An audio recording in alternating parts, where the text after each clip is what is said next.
दोस्तों, हमने पिछले पार्ट में पढ़े हैं बौद्ध धर्म के बारे में।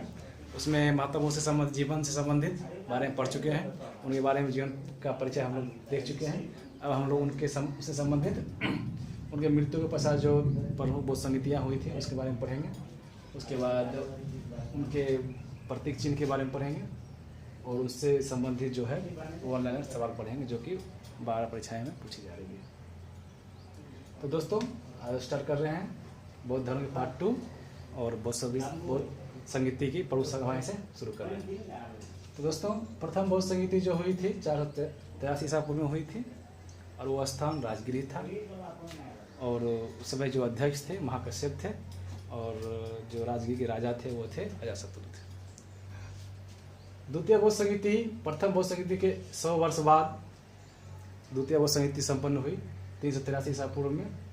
वो स्थान जहाँ पे संपन्न हुई वो वैशाली था और उसमें के अध्यक्ष जो थे सवाकामी थे। और उस समय वैशाली के जो राजा जो थे, सम्राट जो थे, कलाशोक थे।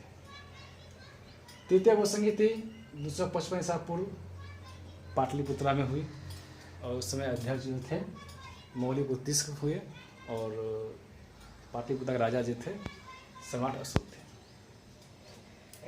उसके बाद पुनः चतुर्थ बौद्ध संगीति ईस्वी की प्रथम शताब्दी में संपन्न हुई कुंडल वन में, जो कि जम्मू कश्मीर राज्य पड़ता है।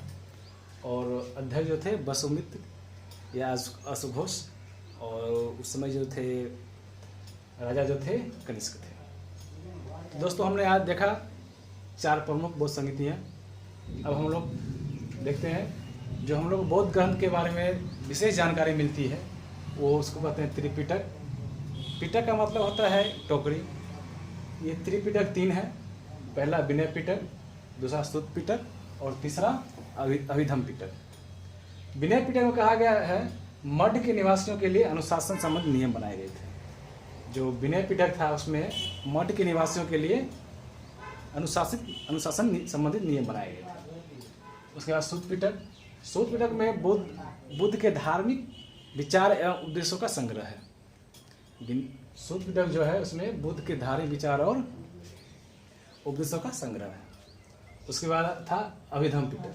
अभिधम पिटक में बौद्ध दर्शन की व्याख्या की गई है, बौद्ध धर्म के बारे में बताया गया है।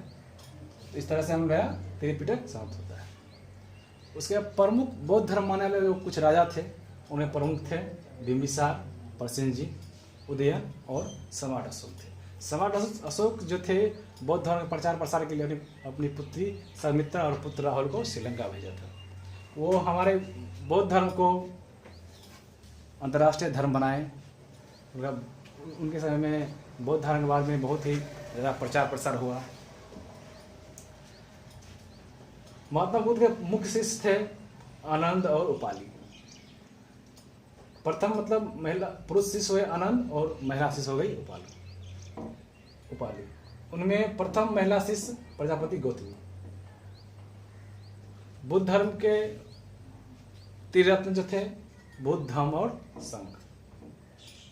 बौद्ध धर्म में पुनर्जन्म की मान्यता है लेकिन आत्मा की मान्यता नहीं है। बुद्ध धर्म क्या है? पुनर्जन्म की मान्यता है और लेकिन आत्मा की मान्यता नहीं है। अनश्वरवाद के संबंध में बुद्ध धर्म और जैन धर्म में समानता पाई जाती है।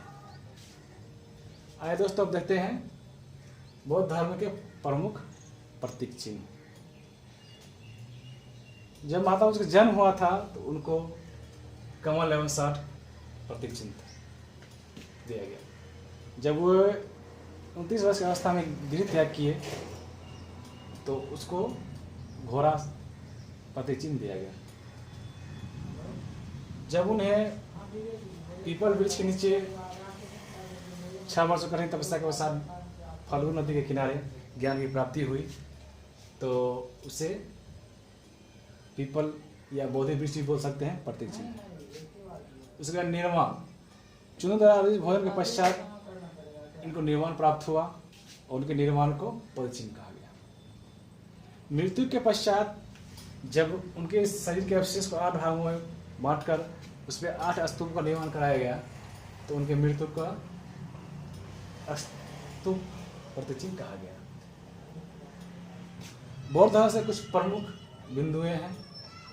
जैसे बुद्ध मूर्तियों का निर्माण जो है, सर्वाधिक बुद्ध मूर्तियों का निर्माण गांधार शैली में हुई, लेकिन संभवतः प्रथम बौद्ध मूर्ति जो बनी थी वो मथुरा शैली में बनी थी। माता मठ की भारत में सबसे ऊंची मूर्ति जो है हिमाचल प्रदेश में है, और वो उसकी ऊंचाई जो है 123 मीटर। धार्मिक जुलूस निकालने की परंपरा की शुरुआत जो सर्वप्रथम बौद्ध धर्म में ही हुआ था।